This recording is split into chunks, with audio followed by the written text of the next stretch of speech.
dalam desain grafis secara paling jelas, rinci, dan mudah dipahami.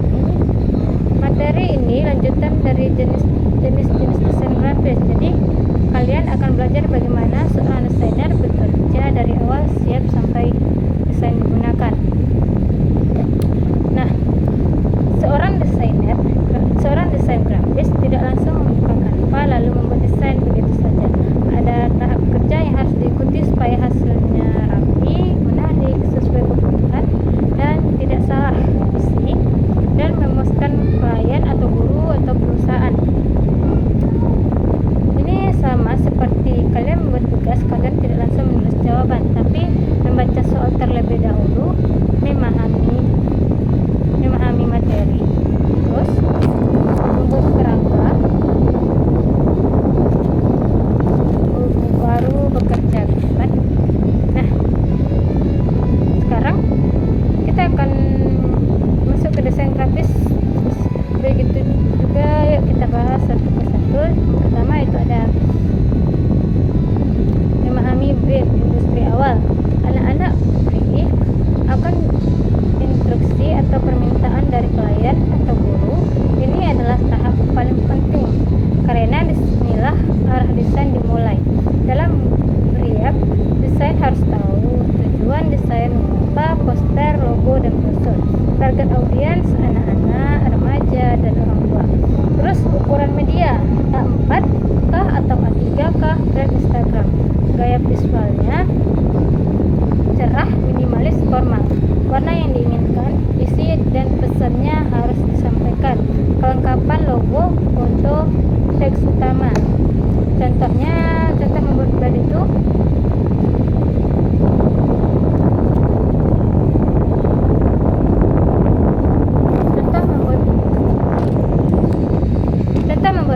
itu membuat poster kesehatan untuk siswa SMA, warna cerah, gaya modern, ada logo sekolahnya.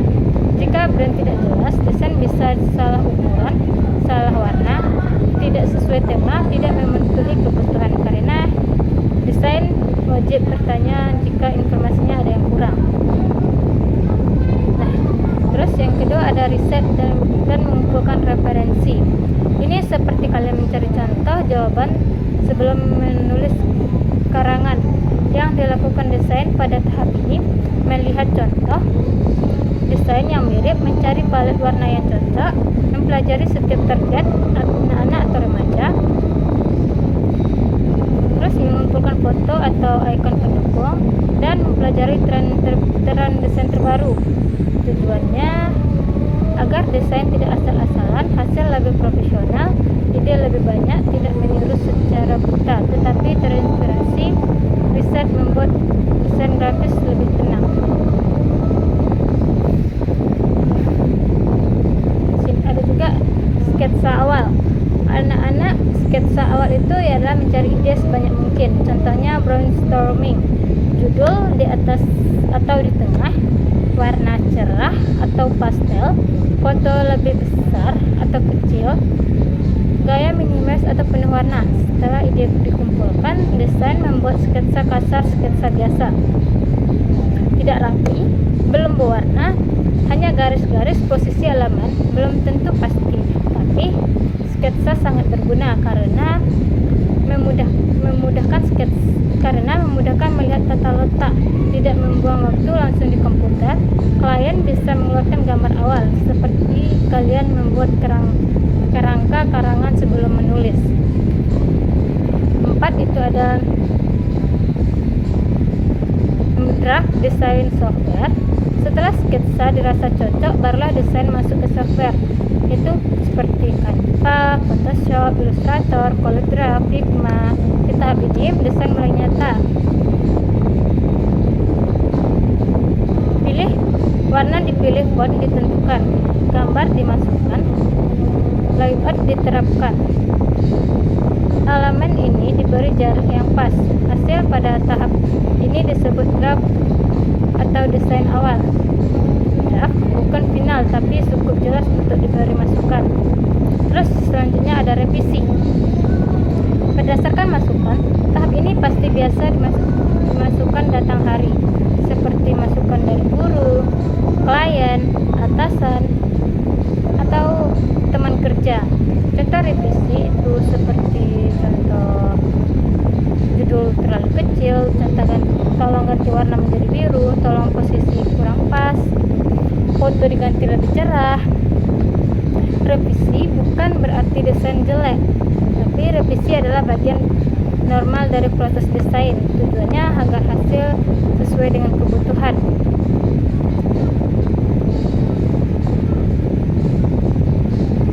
Terus selanjutnya ada finalisis desain. Setelah revisi selesai, barulah desain masuk tahap final yang dicek ukuran desain benar, warna sesuai, ejaan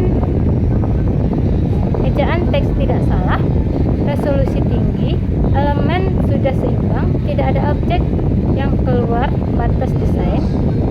Kemudian desainer menyimpan file di format yang tepat seperti JPG, PNG untuk media sosial, PDF untuk cetak, terus AI atau KDR untuk logo atau desain kantor, terus GIF untuk modif grafik. Pada tahap desain sudah disiapkan. Nah, untuk itu yang terakhir ada produksi atau publikasi. Tahap terakhir desain. Desain digunakan bisa berupa dicetak, poster, banner, brosur. Terus diunggah di Instagram atau Facebook dan dipakai di web. Terus masuk ke aplikasi, diolah menjadi video animasi. Inilah momen ketika karya desain akhir dilihatkan. Nah, itu tadi ada beberapa cara desain grafis bekerja. Jadi kita tadi sudah membahas apa-apa aja, itu ada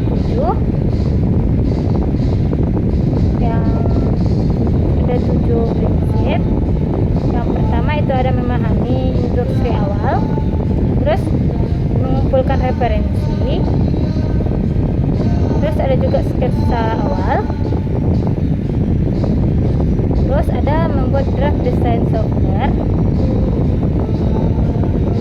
terus ada revisi berdasarkan masukan, terus ada finalisasi desain, terus ada produk atau publikasi. Nah, kesimpulannya, jadi proses kerja desain grafis itu ada 7 langkah. Yang pertama ada memahami brief, riset, mengumpulkan referensi, sketsa awal, membuat draft,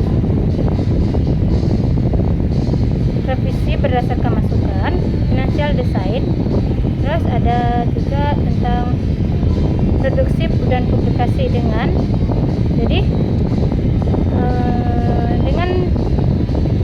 mengikuti tahap ini, desain bisa menghasilkan karya yang rapi, terus profesional, terus komunikatif, terus sesuai kebutuhan, dan terus enak dipandang. Jadi inilah yang membedakan desain asal-asalan dan desain yang berkualitas. Nah, itu tadi tentang proses bekerja desain grafis. Saya silahkan anak-anak pahami tentang proses-proses desain, gimana desainnya bekerja. Silahkan dipahami, dibaca kembali. Bisa jadi nanti ini bisa jadi diikuti di latihan atau bisa jadi ditulis tindakan mungkin untuk minggu besok atau minggu yang akan datang. Jadi jangan habis materi ini langsung ditutup, dibaca dulu terlebih dahulu, dibaca baik-baik dan dipahami, mana tahu ini berguna untuk kedepannya. Cukup sekian pertemuan kita pada pagi hari ini. Tutup. Assalamualaikum warahmatullahi wabarakatuh.